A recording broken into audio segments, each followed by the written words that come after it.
antes se decía que la política era asunto de los políticos y nosotros siempre hemos dicho que la política es asunto de todos. Antes se hablaba de que lo importante era el llamado círculo rojo,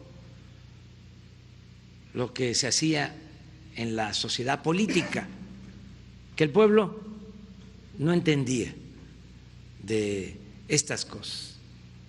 Entonces, parte de la transformación es que todos participemos en la vida política, también en la economía. También se planteaba de que eran asuntos muy complejos, muy técnicos y que la gente no entendía. Nada de eso, todo lo entiende la gente, lo entiende el pueblo. El pueblo tiene un instinto certero y es sabio, saben más que nosotros. A veces nos creemos mucho, ¿no? Porque tenemos un grado académico o porque hablamos físico y pensamos que ya somos superiores. Pues no, no es así. La gente tiene mucha sabiduría, mucho juicio práctico, mucho sentido común, que es el menos común de los sentidos.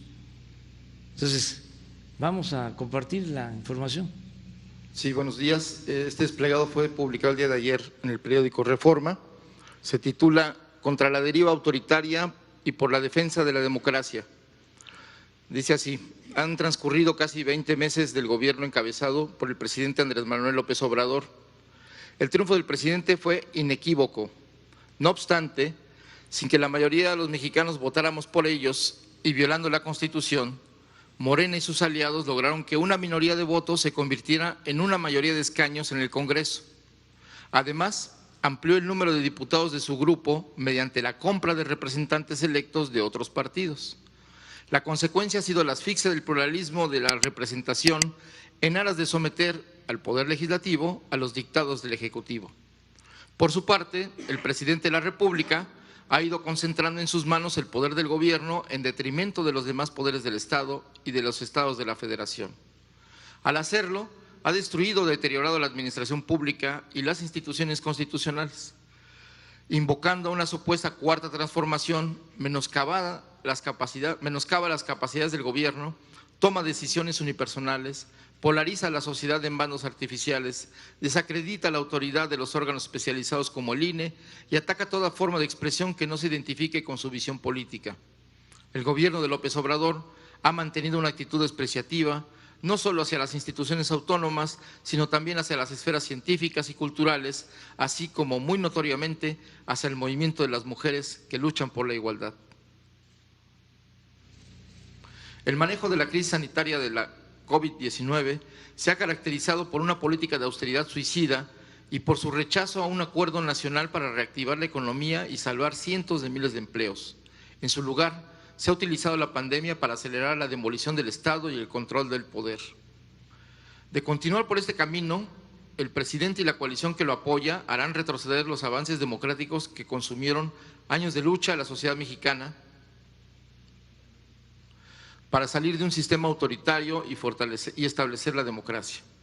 Pensamos que es imperativo corregir el rumbo y recuperar el pluralismo político y el equilibrio de poderes que caracterizan a la democracia constitucional.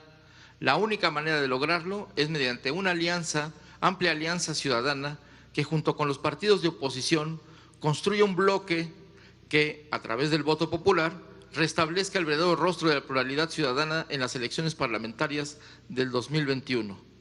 Es necesario que esta alianza obtenga la mayoría para asegurar que la Cámara de Diputados recobre su papel como contrapeso constitucional al Poder Ejecutivo y obligar al Gobierno a respetar la pluralidad democrática. Firman este desplegado Héctor Aguilar Camín, José Antonio Aguilar Rivera, María Baranda, Roger Bartra, Agustín Basabe, Humberto Beck, Jorge Castañeda, Christopher Domínguez Michael, José Ramón Enríquez, Julio Frenk, Enrique Krause, Antonio Lascano Araujo, Soledad Loaesa, María Marván, Ángeles Mastreta, Jan Meyer, Beatriz Pajés, Ricardo Pasco Pierce, Jesús Reyes Heroles, Rafael Rojas, Macario Esquetino, Enrique Serna, Guillermo Sheridan, Consuelo Sáizar, Javier Sicilia, Fernanda Solórzano, Isabel Turrén, Francisco Valdés Ugalde, José Woldenberg y Gabriel Said. Bueno, pues este es el manifiesto. Y ayer que lo leí, llegando aquí precisamente a Guadalajara en el hotel, escribí un texto de respuesta que se los voy a compartir y aprovecho para que se conozca.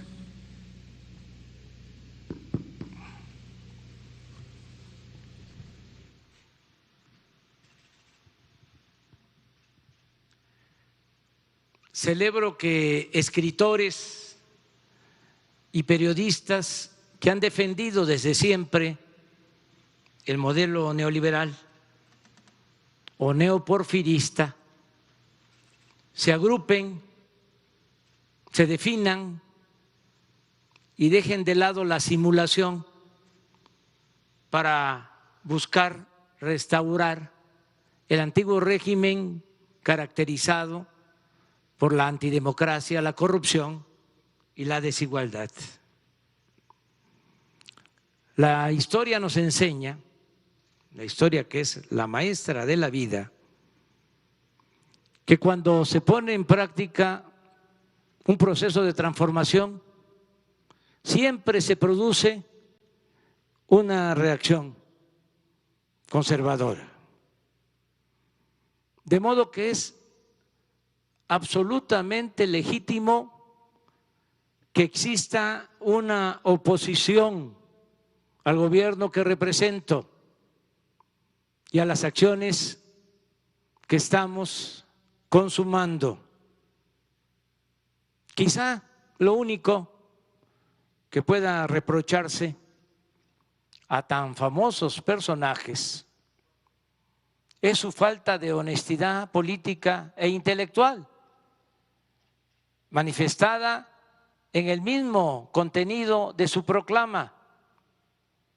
Bastaría con preguntarles cómo contribuyeron a los avances democráticos para salir de un sistema autoritario y establecer la democracia, si casi todos ellos defendieron o guardaron silencio cómplice ante los fraudes electorales de la historia reciente del país. Por otra parte, con todo respeto, da pena ajena su argumento de que buscan construir una alianza con miras a las elecciones del 2021 para obtener la mayoría, y cito textualmente, asegurar que la Cámara de Diputados recobre su papel como contrapeso constitucional al Poder Ejecutivo. Fin de la cita. ¿Qué acaso no se han enterado que está por llegar extraditado de España Emilio Lozoya, exdirector de Pemex, quien al parecer presentará pruebas y explicará cómo se lograba en el Poder Legislativo el contrapeso, entre comillas, que pretenden recobrar, entre comillas, los abajo firmantes. En fin, en 2021 el pueblo decidirá libremente sobre su destino y de verdad No creo que la mayoría apoye el regreso al país de la corrupción, al país de los potentados, de los intelectuales orgánicos, al país de los privilegios, de la hipocresía, de la marginación, del clasismo y del racismo. No cabe duda que vivimos tiempos interesantes, no nos podemos quejar. Sea por interés o por puro coraje, los conservadores que fingían ser liberales, por fin se están quitando la máscara. Solo faltaría decir, el rey va desnudo. ¿En qué país vivíamos? Imagínense que el secretario de Seguridad Pública del gobierno de Felipe Calderón tenía acuerdos con una de las bandas de la delincuencia. El secretario de Seguridad Pública. Y así estaba podrido el régimen. Ahora resulta que los escritores y periodistas añoran el regreso a esa podredumbre.